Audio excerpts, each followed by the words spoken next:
Greetings, everyone. I hope you're all doing well. We're now in the 7th month of the year, a sacred time to observe the feasts commanded in Leviticus 23, the Feast of Trumpets, the Day of Atonement, and the Feast of Tabernacles.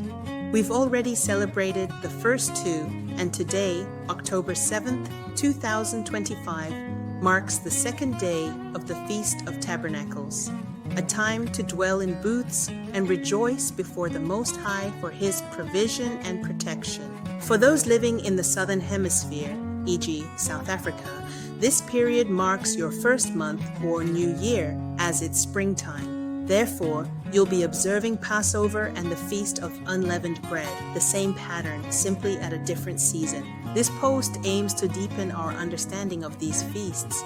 Please remember, study the scriptures yourself and seek the Most High for wisdom and understanding.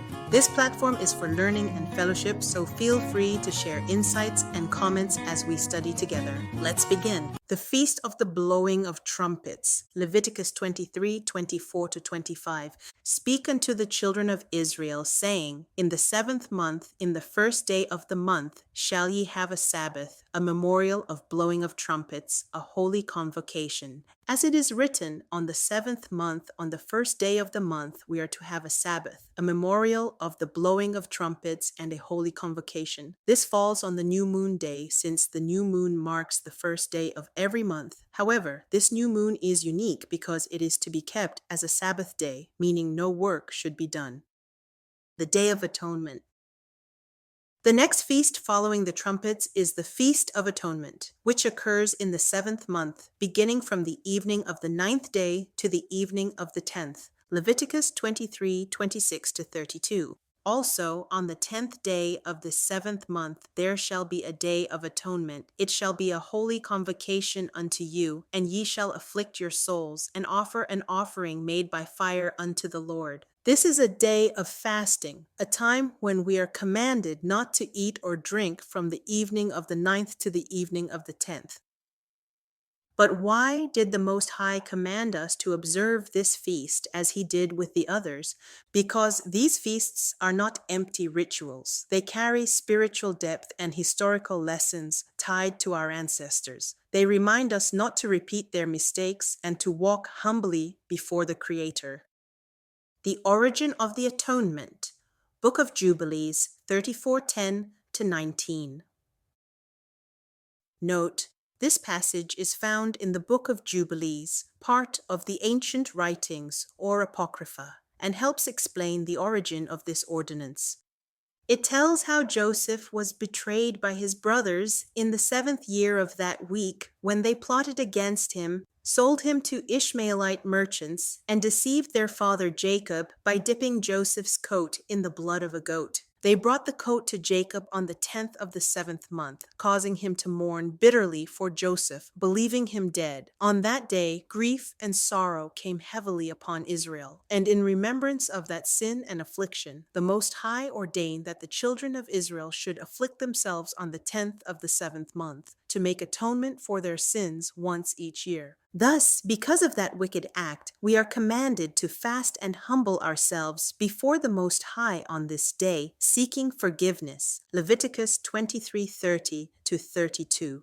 And whatsoever soul it is that doeth any work in that same day, the same soul will I destroy from among his people.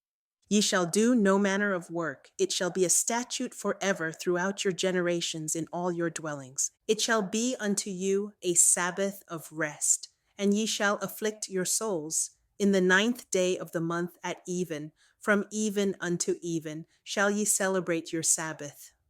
There are no exceptions. It is a commandment to be observed by all who serve the Most High. The Feast of Tabernacles, Sukkot. Leviticus 23:34-44. Speak unto the children of Israel, saying, The 15th day of this 7th month shall be the Feast of Tabernacles for 7 days unto the Lord.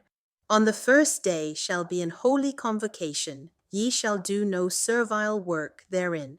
7 days ye shall offer an offering made by fire unto the Lord.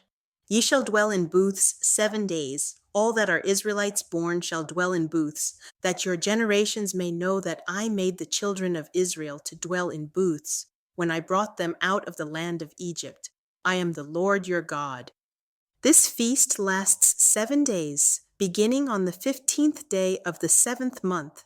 The 1st and 8th days are both Sabbaths, days of rest and holy assembly. In ancient times, offerings were made daily throughout the 7 days. Today, since there are no active Levitical priests, we offer instead the sacrifice of praise, rejoicing before the Most High.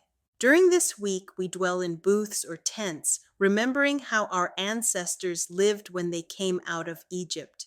The 8th day marks the final day of the feast, a solemn assembly. This is a sacred time to rejoice, give thanks, and renew our covenant. It is a statute forever, an eternal ordinance to be observed throughout all generations. As I often say, ignorance is not an excuse. If you lack understanding, pray sincerely, and the Most High will give you wisdom. James 1:5. If any of you lacks wisdom, let him ask of God, who gives to all liberally and without reproach, and it will be given to him. One law for all. Remember, all these feasts and the Torah, 10 Commandments, go back to Adam, Noah, and Abraham. They are eternal ordinances established by the Most High for His people. Even if you consider yourself a Gentile, these commandments apply to you as well once you attach yourself to the God of Abraham, Isaac, and Jacob. Numbers 15:15-16. One ordinance shall be for you of the assembly and for the stranger who dwells with you, an ordinance forever throughout your generations. As you are, so shall the stranger be before the Lord. One law and one custom shall be for you and for the stranger who dwells with you. May this teaching guide you to walk in obedience and truth. Seek the Most High daily, study His word, and keep His ordinances. Shalom.